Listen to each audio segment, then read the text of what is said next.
Hi guys, and welcome to this video on the new moon in Pisces that happens on the 28th of February 2025. Thanks for joining me. It's a pleasure to be with you today. Now, this full moon happens on the 28th in my time zone. I'm based in the UK at 44 minutes past midnight. If you're west of Europe, it'll happen late in the evening on the 27th of February, so just be aware of that. So the chart you see next to me here, that's a snapshot of the sky at the moment this new moon will take place. I'm going to analyze the chart to see how the planets interact with each other, what energy they create amongst themselves, and how that then will influence you. And once I've done that, I'm going to go through each sign of the zodiac from Aries through to Pisces to give you a specific message for your sign of the zodiac. So this is a new moon in Pisces. Pisces is a water sign and it's the last sign of the zodiac. So if you think of the zodiac as a journey, starting with Aries, sunrise, we've got the whole day ahead of us. What are we going to do with our lives? Then Taurus, the building blocks, Gemini, sorting out problems, communicating, making friends, working your way all the way through to Pisces. By the time you get there, life and the journey has been completed, and what you gain when being in Pisces is this perfect hindsight. You're able to see what worked on the journey, what was important, what was significant. So you could say that Pisces is the wisest of the zodiac signs because it's been through the entire journey and it knows what the journey has meant. So this new moon in Pisces gives you a certain wisdom. It gives you access to kind of this overview in terms of this is my life, this is where I'm at now, this is what I'm doing, and this is what has most importance. So it's almost like you're able to distance yourself from your own circumstances a little bit and to say, this is what's important, this is what I'm going to do more of, and this is what I'm going to let go of. Okay, so let's have a look then. The sun in the chart, if I'm looking at your natal chart, the sun represents the identity that you're striving towards, the self that you want to become. The moon represents your heart, your feeling, and what feels like home or what represents home, right? So the fact that we have both of them sitting together at 9 degrees in Pisces, so they're conjunct, there's perfect communication between the heart and the head. So if there's anything that in your life doesn't make sense, you're able to have a word with yourself, so to speak, and to really come up with an answer. And then not only that, the added wisdom of Pisces allows you to look at your life as a whole and not to be so invested in certain things. So for instance, this relationship that I absolutely have to continue with. It's so important to me. Or this job where I've signed a 5-year contract and I really have no choice. You're able to look at those things and to see whether they still work for you or whether it's a better idea to make a move to adapt those circumstances or even to let go of them in the worst case scenario. Okay, so we've got the sun at 9 degrees in Pisces. 9 in numerology is the vibration of spirituality and completion. It represents the end of a journey. So the sun being in Pisces here at 9 degrees, the current self that I embody, the self that I am right now, the journey or some part of that has come to an end. There's been some sort of completion point. I've either accomplished something or I've achieved something. The journey has come to, I've crossed the finish line, right? And because something has been completed in terms of who I am, it's now a great opportunity to look at what comes next, what represents the new journey and what I want to pursue in future. The moon also being at 9 degrees in Pisces, something that you have longed for, something that has been very important to you on an emotional level, either it's been accomplished or you've come to some sort of conclusion with it. As in, I have longed to be in a relationship and I have now achieved that. I'm in the relationship that I want to be in. I am examining it. And I can put that yearning, that longing of my heart to rest. So now again, what is it that I want to focus on moving forward? What's going to be important to me in future? So with both of these sitting perfectly together at 9 degrees in Pisces, everything about you in terms of the way you feel about your life, everything that on a conscious level you've considered and that you've been questioning, it's all going to make sense.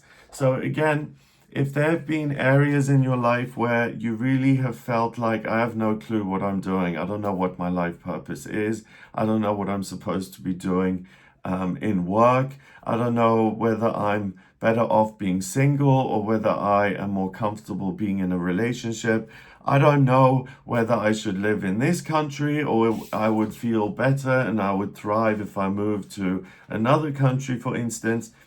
This new moon is going to offer you those answers. It's going to provide the resolution to something that you've been questioning for a long time. In terms of the way this actually looks, a new moon is when the moon is totally black, it's completely darkened out, and it takes a moment to go inwards. It's not kind of displaying itself to the world. It's not a crescent moon, it's not a half moon. It's taking a private moment to consider its own journey, and it pulls a ton of energy in order to get ready for the next 28-day cycle. So this personal private moment in Pisces is one of great wisdom where you can understand what you have done, what you have worked towards, and again, what's yielded good results and what hasn't worked for you. So it's a process of really seeing things in kind of a black and white way and saying, this is something that really hasn't paid off, so I'm no longer going to bother with it. Or this is something that really has enriched my life, so I'm going to do more of this. Decision making is something that's really going to be supported here during this new moon in Pisces. And generally, a new moon, it's said to be a time to plant seeds of intention, as in the new moon is taking a break, it's getting its bearings, it's saying, before I rush off into my new cycle, I'm going to consider what I'm going to engage with on my journey, right?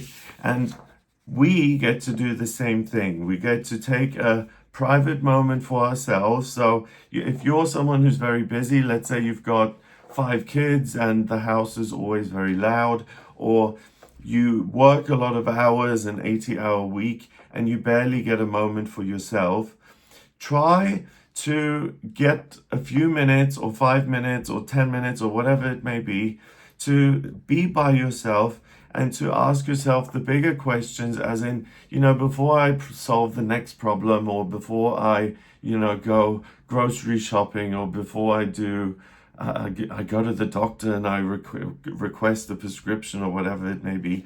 Let me look at the bigger picture of my life and ask, what is the direction I'm going in, and is it still appropriate for me?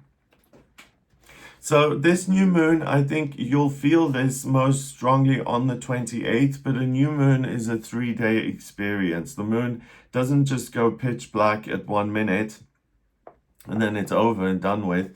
It gradually wanes away until it goes pitch black. And then once it's completed the new moon process, it starts to grow again and a little crescent starts to show up. So I think you'll feel this on the 27th, 28th, as well as the 29th of February. And again, if you have the opportunity during this 3-day period to meditate a little bit or to contemplate the structures of your life, and whether they need changing or adapting, or whether everything is perfect as it is and nothing needs amending, then great. The key thing here is to gain answers and to gain understanding where before there was nothing but confusion. So in terms of the moon itself, it forms certain relationships with other things in the chart. So the first thing you'll see is, if you look into the center wheel of this chart, it first starts to create a Sesqui square. That's this perforated red line. It's 135 degrees away from Black Moon Lilith at 27 degrees in Libra. So what this connection does for you is it allows you to look at your connections in life with people, with work, with places, with locations, with anything that you can connect with, really. And anything that has been beyond questioning, like I said a moment ago, this is something I've committed to, therefore I'm not going to question whether it's right or wrong. The decision has been made, so I'm just going to go with it now, right? This connection, it says, in terms of your life, ultimately, you could argue, and it may sound a little sinister, but we arrive alone on planet Earth, and we're going to leave alone on planet Earth. And ultimately, the responsibility that you have is for yourself and your own journey. And this connection with Black Moon Lilith at 27 degrees in Libra, 2 and 7 is another 9, spirituality and completion. And Libra is a glyph that looks like a bridge with a bump in it. And it's overcoming obstacles, and it's looking at connections that you've got and to see what needs letting go of, what has run its course, what is got no life in it anymore, what am I kind of keeping on life support, and if there's anything like that, how can I let go of it in a peaceful, kind of harmonious way. So difficult decisions to detach from things that have been important to you for a long time, they will become easier for you during this period. And if there's something that you've been hanging on to out of fear or out of doubt, or simply it's a habit, you'll be able to look at this, ask the question, does this genuinely serve me or does it harm me? Black or white, either yes or no. If the answer is yes, it harms me, then out the door it goes. And you'll be pretty ruthless here with your ability to say anything that works against me or ultimately what I'm trying to achieve is going to be removed from my everyday experience. Then the moon also forms a trine, which means that it's 120 degrees away from Vesta at 16 degrees in Scorpio. And Vesta represents the home and the hearth. 16, 1 and 6 is 7, that's the mind and creativity. And Scorpio is about diving beyond the surface of things and getting to the depths. And I'm just going to double check that it is the right trine. Yes, it does trine Vesta. So this connection, it allows you to look at things in a creative way. And again, same thing. I'm going to get to the root cause of a situation, a circumstance in my life, a relationship, a job, a location where I live. And I'm going to say, does this make me feel like I'm sitting near a warm, cozy fire and I feel at home and it makes me feel rooted and grounded and at peace and happy? And it's the same thing. If the answer is no, then what is it doing in my life and how can I get rid of it as quickly as possible? Then Vesta trines over to Mars at 17 degrees in Cancer. Mars is the planet of ambition and drive, and it rules Aries, which is the first sign of the zodiac, and it's a fire sign. So here it's in the fourth sign of the zodiac, Cancer, which is a water sign, which is not such a good fit. I always say that Mars in Cancer is like seeing someone with steam coming out of their ears because they're frustrated about something, right?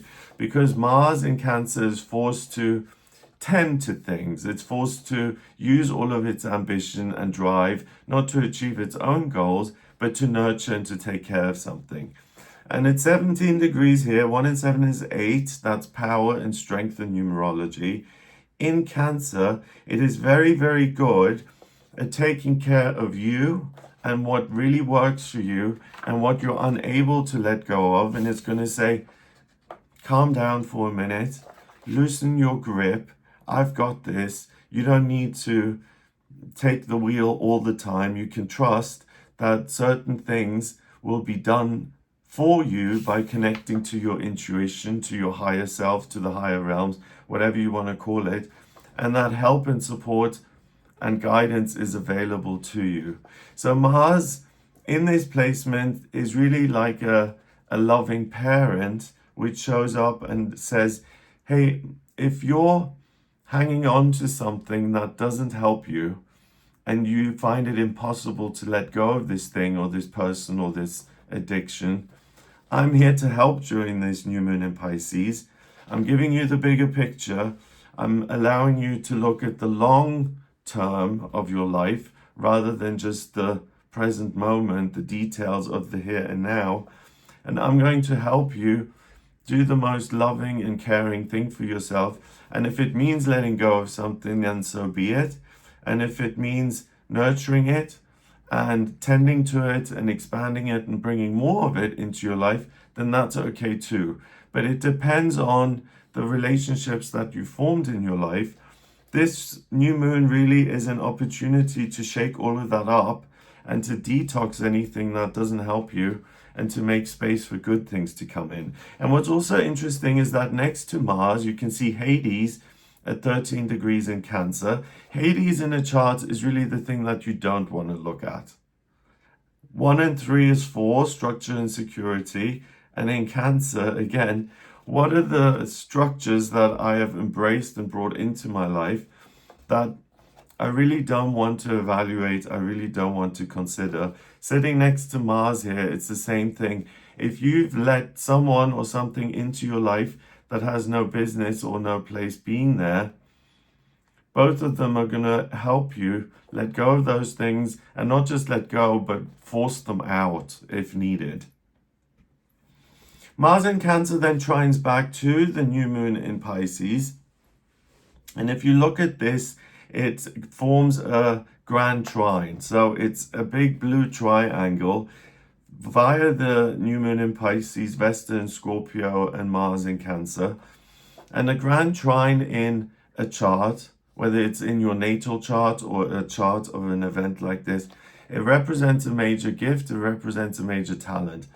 And it's usually in one element. In this case, it's in the element of water. So the big talent that you've got is that you're able to overcome your own emotions and to apply a greater wisdom to your emotions.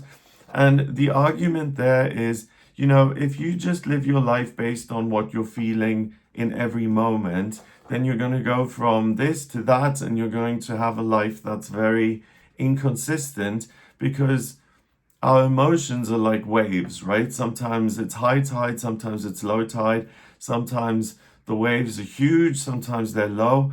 And if you just make plans based on what you're feeling from minute to minute, then you can't really complete long-term goals or aspirations, because your feelings get in the way and they distract you and they say, oh, right now I'm drawn towards something else, so I'm going to abandon the bigger picture or the big plan, and I'm going to go with my feeling.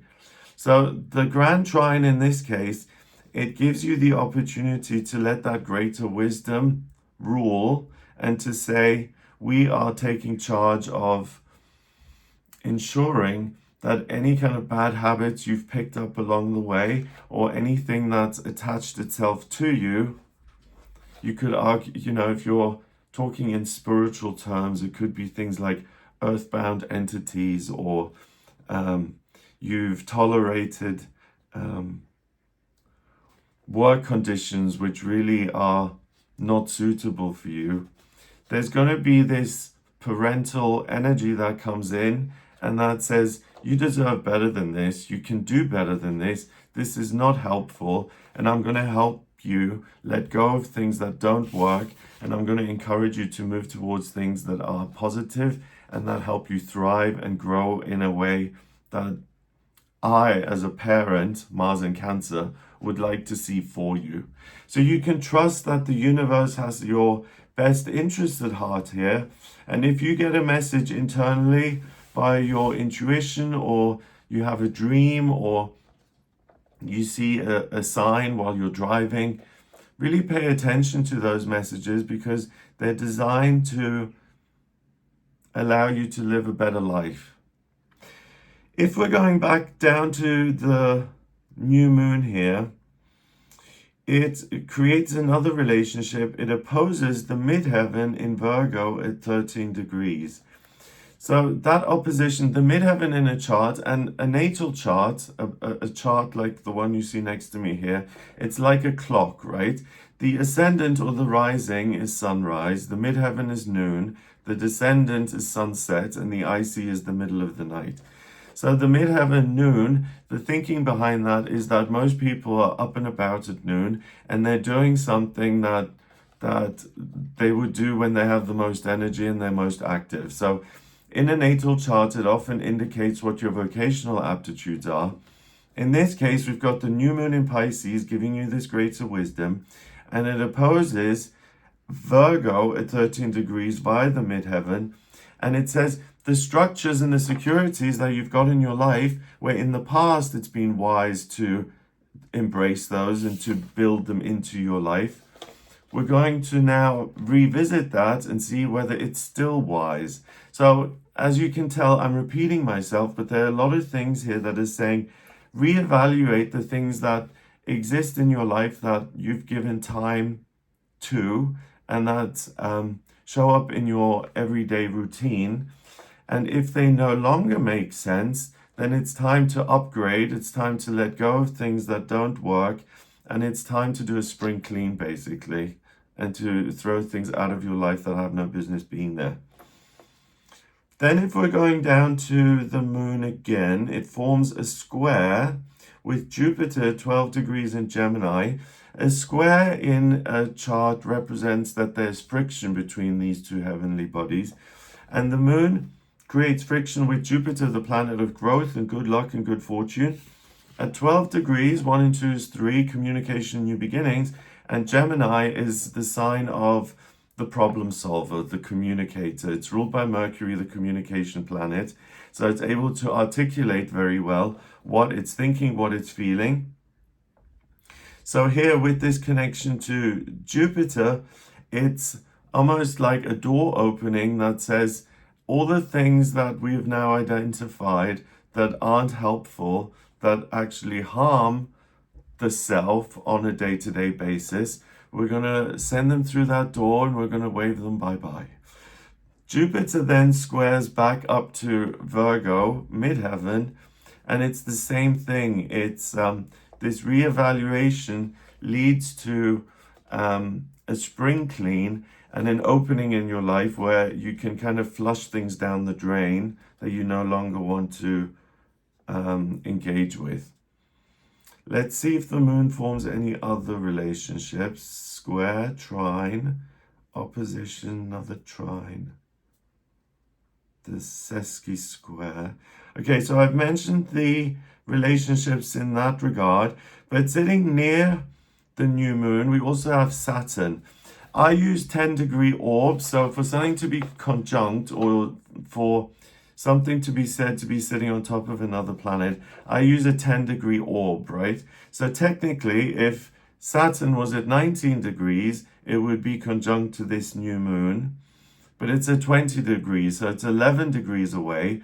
But I'm always very generous with these things, and I think it's still near enough to influence the new moon. Saturn is the planet of structure and security, what you can rely on. It rules Capricorn, the sign of the worker, and Capricorn is willing to do the inner work as well as the outer work. Saturn here is at 20 degrees in Pisces, and it says the one relationship, the one structure in your life that you can really rely on is your connection to yourself. Again, loyalty to yourself, your own life, but also a connection to your higher self and the universe. That's a constant. That's never going to change. That's always going to have the best interest, your best interest at heart. So here it's saying connect to the higher realms and see what they have in store for you, or ask, what is it that I'm supposed to be engaging with? And you'll get answers. Again, nearby to that, we have Mercury, the communication planet. That's at 24 degrees in Pisces. And that really allows you to connect to the unmanifest, to the spiritual, in a way that feels very organic and natural. And that's why, again, all these answers for what is right and good for you actually come through very easily. The North Node is also there, 28 degrees in Pisces. The North Node in a natal chart shows me your life purpose, what you're moving towards, what your mission is for this lifetime. Here, 28 degrees in Pisces, 2 and 8 is 10. 10 reduces to 1 in numerology. And the North Node here says, connect to your higher self, your true self, and then take action to live in the best and healthiest way possible. And anything that subverts that, get rid of. Neptune is also nearby. Neptune is at 28 degrees in Pisces. So it's time to implement your dreams. It's time to act on what you're feeling, what you know is true and right and what will work for you, and vice versa. What you know won't work for you. You're the boss. Take action on that and really only allow positive things to be present in your everyday experience. So this, if you look at all the Pisces energy that we've got clumped together here at the bottom of the chart, that's known as a stellium. A stellium is Stellium, and it's 3 or more things sitting together, blending their energy together. So we've got the moon, the sun, Saturn, Mercury, the North Node, Neptune, all in Pisces. Technically, they're not all conjunct, but they're all sitting nearby to each other. So the big stellium here in Pisces means that the universe is kind of sending you a telegram. It's saying, hello, this is the message. This is what's going to work for you in life. This is what the ultimate goal is. This is what the long-term plan is and ought to be. Please take note of that message, listen to it, and make changes to your life accordingly. Venus is also nearby, but Venus is at 10 degrees in Aries. Venus is the lower octave of Neptune. Neptune is an outer planet, so it's the thing that connects all of us as human beings. Venus is the personal planet of love and beauty and creativity, and that's direct at 10 degrees in Aries. And again, Venus is like the Empress in the tarot. It's what you love. It's creativity. It's the mother. It's what you can give life to. 10 reduces to 1. It means you're the boss. You have all the energy in the world. You get to say what's what. And Aries, the first sign of the zodiac, it's almost like that's the solution to all this Pisces stuff that we have going on here. So all of this information that you've received, all of this clarity that now exists, Venus is now immediately asking you to build these new structures in your life that you're going to be in love with and that work for you in this moment and in the future, and to get rid of anything that is outdated and no longer helpful. So I'm just looking at the center of the chart if there's anything that I've missed. I mentioned the square between the moon and Jupiter, and that squares back to the midheaven in Virgo. That then opposes the moon. That's something that's called a T-square. So that's the friction of reviewing what's going on and getting rid of stuff that no longer works. Have we got anything else? The Grand Trine I've mentioned. We almost have a mystic rectangle, but one of the sides is missing. So again, I'm going to be generous with that and count that. So the mystic rectangle, that's 2 trines that are parallel to each other and 2 sextiles that are parallel to each other. And they create a big blue rectangle, which is what it says on the tin. A mystic rectangle is you being the mystic. It's a strong connection to the higher realms. So here it connects the rising in Scorpio, so I'm able to get to the truth, and that truth will then allow me to build things which are good and right and proper and meaningful. They trine over to Saturn and Mercury and the North Node and Neptune in Pisces. So all of this spiritual information that's come through, I can trust that and I can rely on it. Sextiles over to Uranus at 23 degrees in Taurus, sitting on the descendant. Uranus is the planet of the chaotic and the unexpected and the unpredictable, right? 23 is 5, that's freedom in numerology. And Taurus is again the physical structures of your life. So you may be tired of me saying the same thing over and over again. But Uranus in this placement in Taurus, it says, the structures in your life are meaningless. Your job, your living situation, don't take any of that seriously. What matters is what you feel within. The structures within are what's important. Listen to those and externalize those and build new structures in your life that actually do work for you.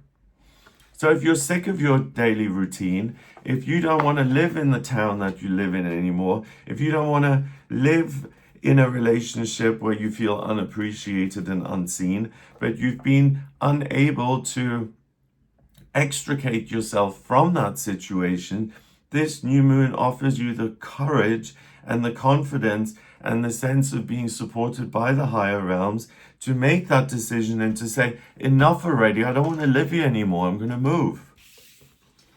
And enough already, I don't want to be with you anymore, I don't love you, it's the end of the relationship, sorry. And sometimes, I mean, none of us are going to talk that way usually. Usually we would want to not hurt the other person, or we wouldn't want to, trash a place where we've been living because it's offered us good things. But sometimes it's important to become crystal clear like that and to say, this is what I really feel. And I'm going to honor that, and I'm going to make changes based on those feelings. That trines over to the south node at 28 degrees in Virgo. So that says you have known certain truths for a while, and maybe they've been uncomfortable truths. So you haven't wanted to look at those and take action based on them. They're no longer going to be ignored. This is the new moon that says if you know something is inappropriate in your life, it's time to give it the boot. We don't have a grand cross.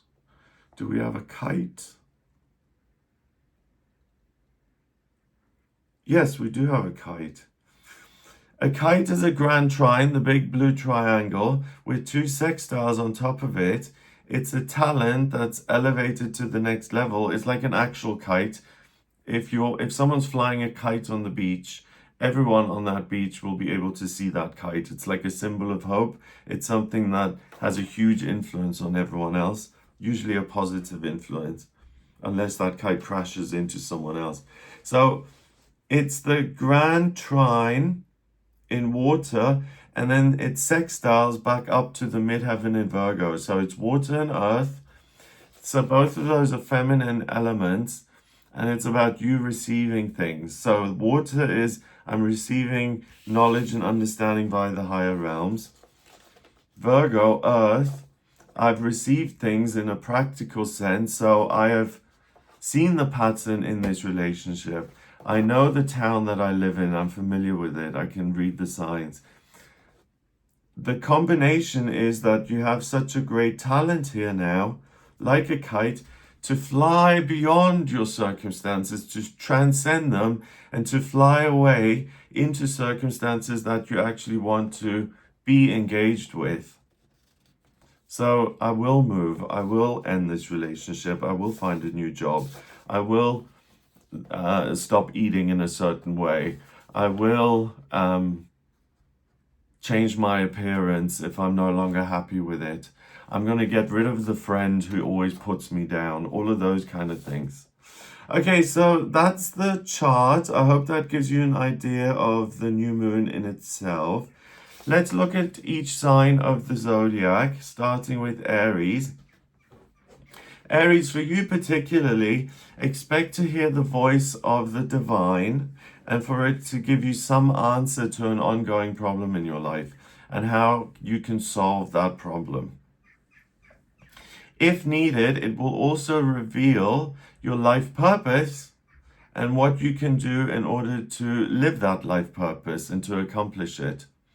So for Aries, for you specifically, This is a very powerful new moon because it reveals the most important information that we can have access to as human beings, as spiritual beings living on this planet. Taurus, this new moon encourages you to focus on your hopes and dreams in life and to pursue them in earnest. It'll give you hope and the energy to visualize what truly matters to you and to go for it, no matter how difficult that journey or process may be. And not to back down and say, ooh, this is too scary. Gemini, pay attention to your dreams, your intuition, or fleeting connections. They may reveal the ideal work or what you're supposed to do for a career. If you're a Gemini that's a student or you're retired, it'll be clear, or it'll become clear, what direction you're meant to move towards, and if you're on track or not, and if you need to make changes or not. Cancer, for you it's a bunch of questions. Where do you want to go with your life? Where do you want to live? What do you want to learn? What connections do you want to make? All these questions will be answered if you take a moment to meditate, contemplate, or pray. The destination for your move, the subject of study, and the way to connect to something bigger will be revealed as a result of your efforts during this new moon.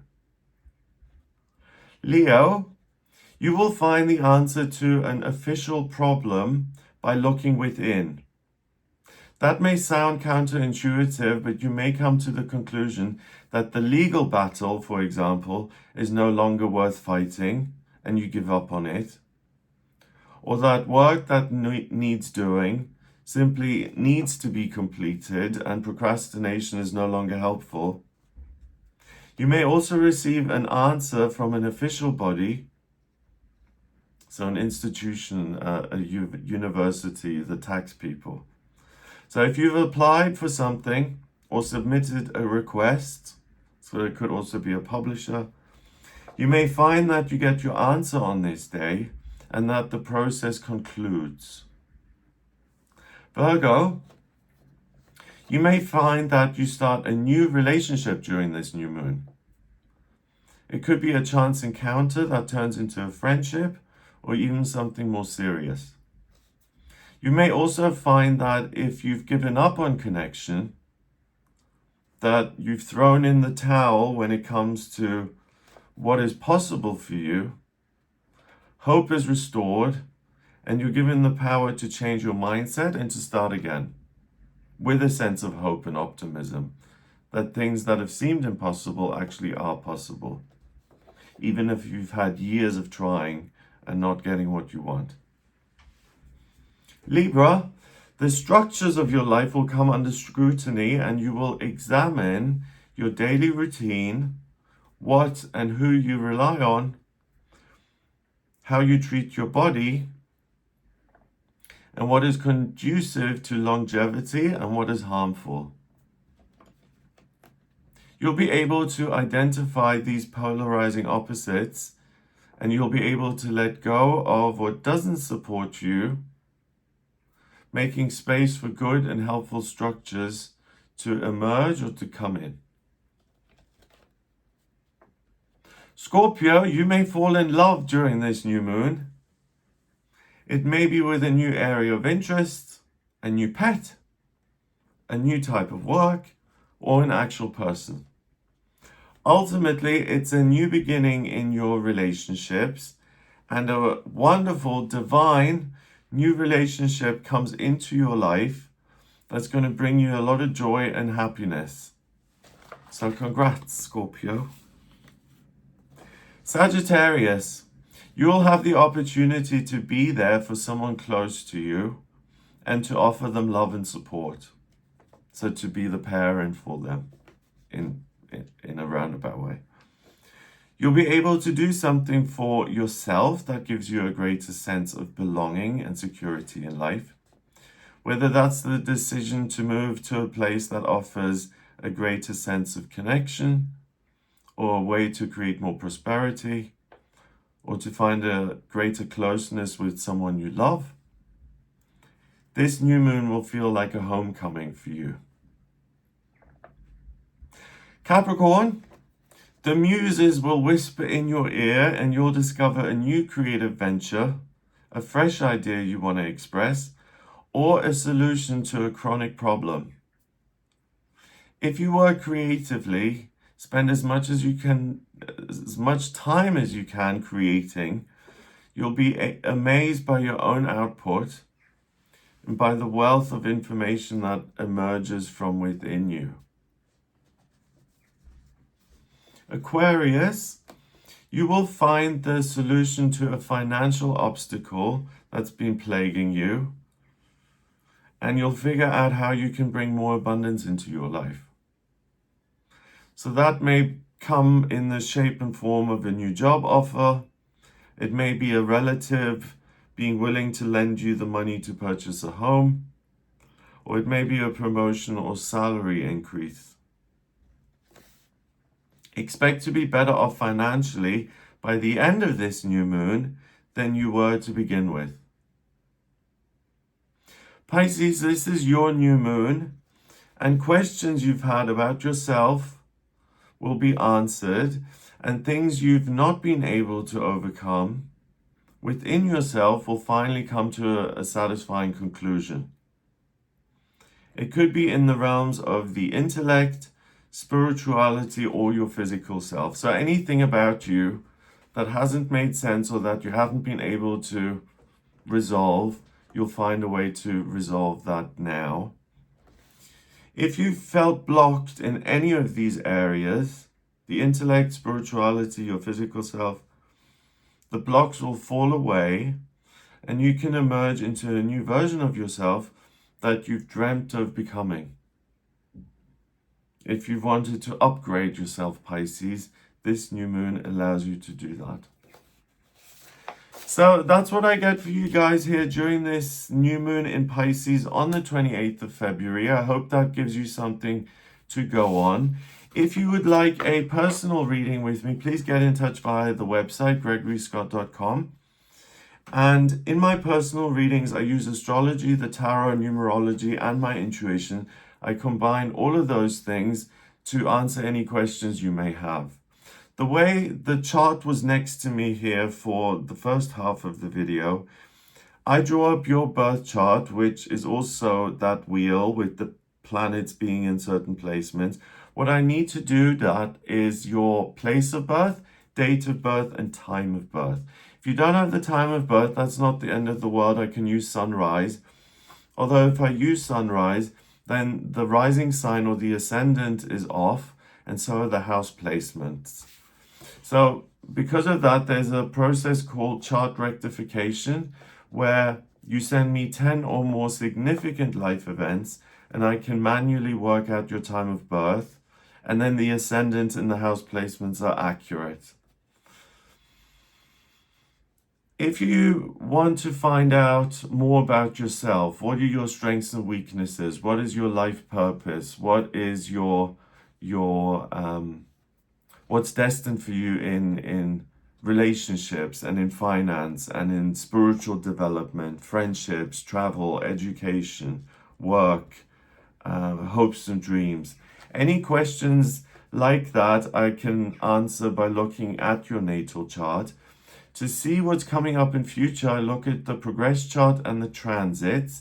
And if it's around your birthday, I draw up a solar return chart, which shows me the key themes in the coming year. So if you want to see what's coming up in future, or if you want to see when the best time is to move, or when is the best time to sell the house, or when's the best time to get into a new relationship, or to start getting healthy, any of those questions I can answer by looking at your transits. If you have questions around moving or specific locations, there's this wonderful tool called astrocartography that I use that shows me which parts of the world will support you in a positive way and which ones really won't. So the way that works is by looking at your natal chart. That's me on Earth looking up. And the astrocartography reverses that process. So it's me positioned in the sky, so to speak, looking down at planet Earth, seeing how the planets moved over the parts of planet Earth, and as a result, how each area influences you. And those influences are static, they're based on your natal chart. They're not based on transits or what's happening in the sky right now. So by looking at the astrocartography, I can say, for instance, Adelaide supports you in a positive way because, for instance, it's ruled by Jupiter and Venus, and that then will be true for the duration of your life. It's not going to change next year or in 5 years or any time down the road. If you like this video, give it a thumbs up, please. That helps it show up in searches. Subscribe for more videos in future. And if you know anyone who you think may find this video interesting or who may benefit from the info, then please share it with them. That's what helps the channel grow. I hope you have a wonderful time during this new moon period. I also do a daily tarot reading on the channel. If you'd like to watch that, then please become a channel member. And I show up every day for the daily tarot reading. So if you're interested in the tarot and you want to watch those daily readings, then please do become a member. Have a fabulous time, and I will speak to you soon. All the best. Take care.